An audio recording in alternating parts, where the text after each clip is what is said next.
Hello, today is September 10th, 2024, a Tuesday, and tonight is a presidential debate between Trump and Harris. As I mentioned a little earlier in some 1 minute deals I did on the subject, these are responses to requests, and so I don't have anything prepared, so I'm always a little nervous when I don't have written notes or any kind of plan or outline.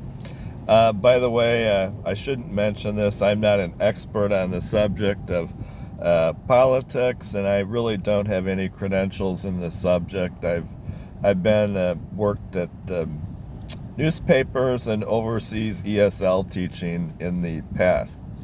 But in any event, I have noticed something that I think is worth telling other people, even though I'm not an authority figure on this subject. My mother used to mention this kind of stuff to me. I've noticed that the more they keep Trump off the volatile television set, the more his ratings seem to go up if you trust opinion polls. And I think some of that probably spills over onto the opponent, Harris or Biden.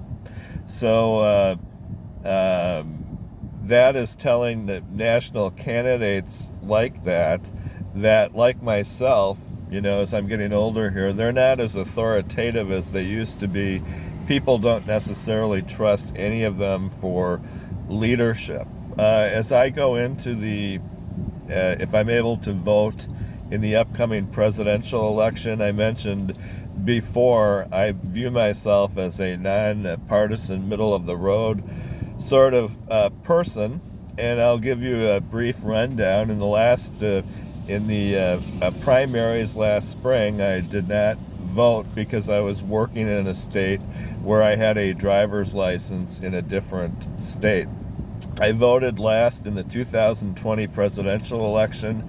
I voted for the Democrat Biden, who was elected. In 2016, I voted for Hillary Clinton, whose husband served 2 terms from Arkansas in the presidency, and Clinton lost a close election to Trump. In 2012, I voted for the Republican challenger Mitt Romney, in part because I thought that's where some of the funds in our family were coming from, that direction. So I voted for Romney in 2012, and he also lost a close election. In 2008, the state of Texas, they claimed I did not have the proper credentials to vote. I believe I had a driver's license in that state, and that state you have to register like 3 months in advance or something. I thought I met their rule and did register the 3 months in advance, but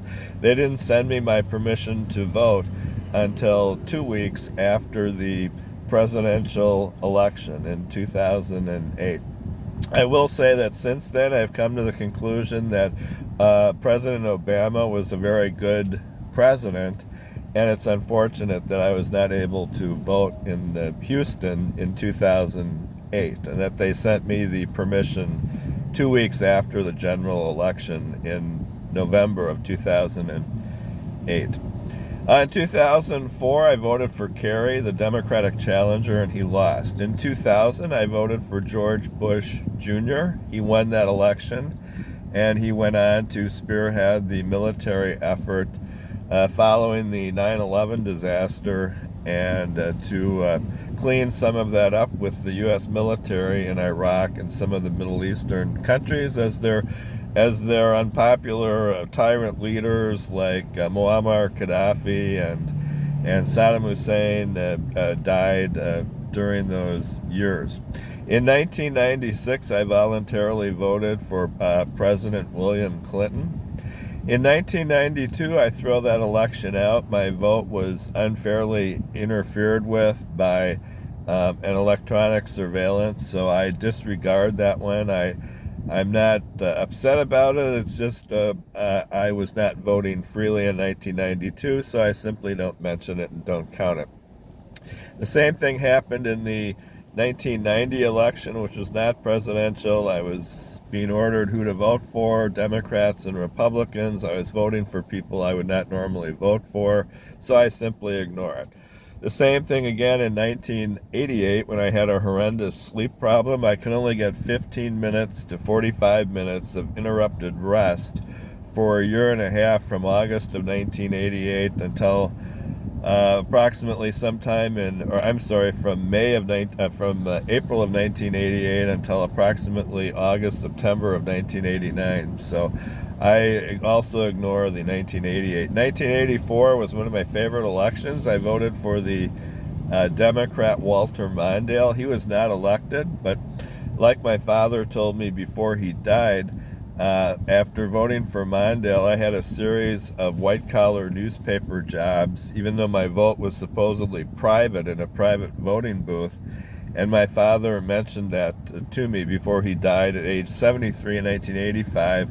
His last advice to me was just to pull the Democrat lever.